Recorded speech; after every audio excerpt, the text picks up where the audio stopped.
நாளைய தினம் அற்புதமான நாள், தவற விடாதீங்க. மறக்காம உங்க நண்பர்களோட பகிர்ந்துக்குங்க. மாசி மாதம் வருகின்ற பௌர்ணமி திதி அப்படிங்கிறது ரொம்ப அற்புதமான விஷயம். புனித நீராடலுக்காக இருக்கலாம், வழிபாட்டுக்காக இருக்கலாம். இந்த மாதிரி பல விஷயங்களை இந்த நாளிலே அற்புதமாக சொல்லிக்கொண்டே போகலாம். அந்த வகையிலே பௌர்ணமி திதி அப்படிங்கிறது நாளை காலை 11:40க்கு ஆரம்பிக்கின்றது. பௌர்ணமி திதி நிறைவு அப்படிங்கிறது 14ஆம் தேதி பகல் 12:57 மணிக்கு வந்துட்டு நிறைவு பெறுகிறது. அப்ப கிரிவலம் போகணும் அப்படின்னு இருக்கிறவங்க இந்த நேரத்துல கிரிவலம் போறது ரொம்ப உத்தமமான விஷயம். இதுல இந்த சோடசக்கலை நேரம் அப்படின்னு நம்ம சொல்லுவோம் இல்லையா, அது ரொம்ப அற்புதமானது. கேட்டது கிடைப்பதற்கு சித்தர்களால் அருளப்பட்ட நேரம், அதாவது கண்டுபிடித்து நமக்கு கூறிய நேரம் அப்படின்ட்டு ஒன்று இருக்கு இல்லையா. இது 14ஆம் தேதி பகல் 11:57 மதியம் 1:57 வரையிலும் இருக்கக்கூடிய அந்த 2 மணி நேரத்தை வந்து சொல்லுவாங்க. இந்த நேரத்தில் திருமூர்த்தி பகவான மனதார வழிபாடு செய்யும் பொழுது கண்டிப்பா நம் கேட்டது கிடைக்கும், தர்மத்திற்கு உட்பட்டு அப்படிங்கிறத எப்பவுமே நல்லா தெரிஞ்சுக்குங்க. ரொம்ப சிறப்பா செய்யணும் அப்படின்னா சிவ வழிபாடு அப்படிங்கிறது இந்த நேரத்தில் ரொம்ப முக்கியமானது. பௌர்ணமி திதியில நம்ம ஏற்கனவே சொன்ன மாதிரி கிரிவலம் வருவாங்க, சிவ வழிபாடு செய்வாங்க. இதெல்லாம் அற்புதமான பலனை தர வருது. ரொம்ப முக்கியமா பார்த்தோம் அப்படின்னா பெண் தெய்வ வழிபாடு, சக்தி வழிபாடு அப்படிங்கிறது ஆற்றல் வாய்ந்தது இந்த பௌர்ணமி திதியில.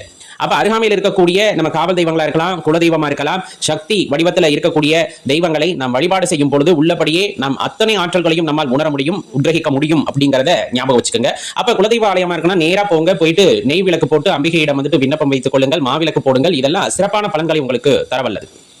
சத்யநாராயணர் பூஜை அப்படின்னு சொல்லக்கூடியது 13ஆம் தேதி மாலை வந்து நம்ம செய்யலாம். மாலை நேரத்துல சத்யநாராயணர் பூஜை செய்யறோம் அப்படிங்கும் போது முழு பலனும் நமக்கு கிடைக்கும். அதே போல விளக்கு பூஜை, குத்து விளக்கு பூஜை அப்படிங்கிறது இந்த பௌர்ணமி திதியில நடத்தப்பட வேண்டியது. அவ்வாறு அருகாமையில் எங்கேயும் வந்து அந்த குத்து விளக்கு பூஜை நடக்கிறது அப்படின்னா அதுல கலந்து கொள்ளுங்கள். அல்லது வீட்டில இருந்து குத்து விளக்கு பூஜையில குங்குமார்ச்சனை பண்ணி அந்த குங்குமத்தை எடுத்து வச்சுக்கோங்க. கண்டிப்பா அது சக்தி ஊட்டப்பட்டதாக இருக்கும், நமக்கு ஒரு பாதுகாப்பாக அரணாக இருந்து காத்து வரும் அப்படின்னா அதுல மாற்றுக்கிறதே இல்லை. சித்தர் வழிபாடு செய்வதற்கு ரொம்ப ஏற்ற நாள் அப்படின்னு சொன்னோம்னா இந்த நாளை வந்து குறிப்பிட்டு சொல்லலாம். பௌர்ணமி திதியில முன்னொரு நாள், பின்னொரு நாள், அந்த பௌர்ணமி திதி 3 நாளுமே ஆற்றல் வாய்ந்தது. சித்தராலயங்களுக்கு சென்று அங்கு அமைதியாக அமர்ந்து தியானத்தில் ஈடுபடும் பொழுது கண்டிப்பா தியானம் சித்திக்கும் அப்படிங்கிறது அசைக்க முடியாத நம்பிக்கை. இன்றைய தினம் தான் வட இந்தியாவில் வந்துட்டு ஹோலி பண்டிகை அப்படிங்கிறது கொண்டாடப்படும். காமதகனம் அப்படின்னு சொல்லுவாங்க. அதுவும் சிறப்பாக கொண்டாடப்படக்கூடிய நாள் அப்படின்னு சொன்னோம்னா இந்த மாசி மாதம் வருகின்ற பௌர்ணமி திதியை குறிப்பிட்டு சொல்லலாம். இன்னும் எண்ணற்ற பலன்களை நமக்கு கொடுக்கக்கூடிய மாசி மாதத்தின் பௌர்ணமி திதி அப்படிங்கிறது ரொம்ப அற்புதமானதுங்க. நிறைய அன்னதானம் செய்வது, தான தர்மங்கள் செய்வதற்கு உகந்த நாள். அது அப்படியே புண்ணியமாக நமக்கு கிடைக்கக்கூடிய அற்புதமான நாள்னா இந்த நாளை சொல்லலாம்.